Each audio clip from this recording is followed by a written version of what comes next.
make a wee film for the church. They're going to show just stuff in it, just rugged, just how my life used to be and how it is now. How it is, aye. I'm a hoodlum. Big difference. Because I used to be a hoodlum, mate.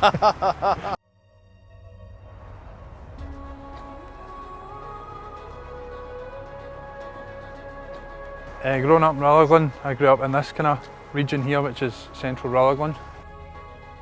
I had two brothers, lived with my mum and dad, had lots of fun, lots of adventures. It was quite chaotic living up here. Lived here for 19 years. Yep, that's a regular occurrence. Thankfully they're not coming for me anymore. I don't need to run. Just to basically hang about behind the swimming on these steps, drink, take drugs. It was a good place to hang about because you could see the police coming. When you're younger, if you caught your alcohol, then it's getting taken clean off you, and that's not what you want when you're on a budget at 14, 15 years of age. I think the fond memories of growing up were the camaraderie, the acceptance. It was in my later years as a kid that things kind of went downhill a wee bit. My dad died when I was 11, and I turned to my friends and to the street and started to experiment with alcohol and drugs. This is CCTV cameras in here.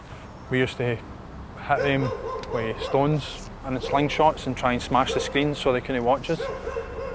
And on one occasion we hit them with petrol bombs as well. I mean, don't know if that's going to go in the testimony, but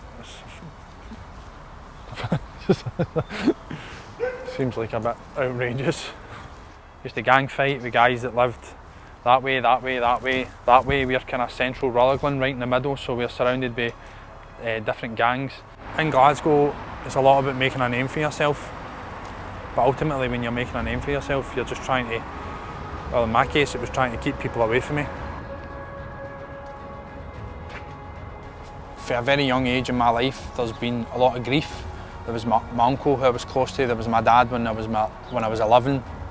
I was finding my brother's body. He overdosed when he was 28. I must have been about 25, 26 maybe.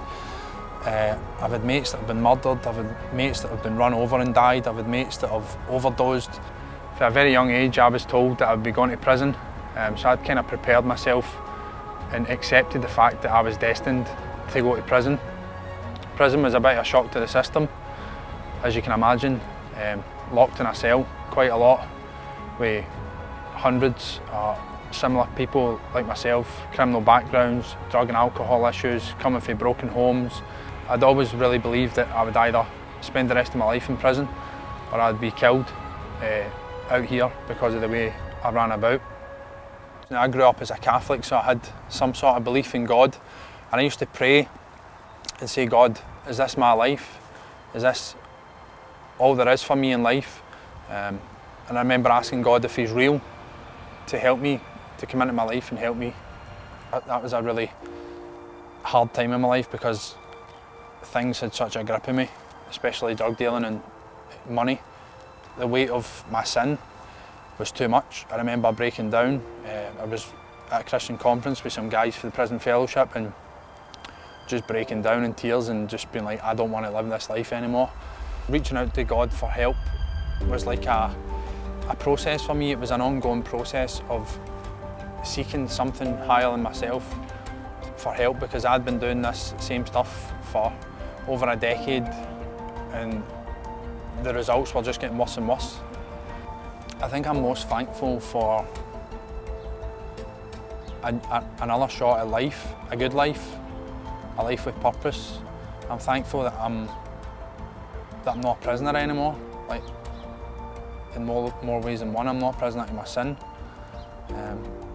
But physically, I'm not a prisoner. I don't need to worry about police. I don't need to worry about getting caught. I don't need to worry about enemies. I don't need to worry about getting hurt. I'm thankful that I can live a peaceful life. I'm thankful that God's gave me a family, 2 beautiful daughters, a beautiful wife. I'm thankful that He's gave me a legitimate way to earn money, because I've always, from a young age, hustled. A lot of people say to me, I'm glad it keeps you out of prison, as if being a Christian is a formula to remain free. A lot of people are happy for me. but they're shocked because I was probably one of the worst people in this area, notorious with the police, notorious with other gangs, and I thought I just needed cured from bad behaviour and drug abuse and alcohol abuse and being violent, but actually I needed cured from my sinful nature. I needed forgiveness. And God drew me in through that life of prison and that brokenness and just being fed up and hitting rock bottom. But it was forgiveness that He ultimately offered. It was life He ultimately offered. It was the life that I have now and the life that's still to come. I've only been a Christian for 10, 11 years. So I'd imagine God's not scratched the surface yet and He's still got a lot more planned for my life. So that's really exciting.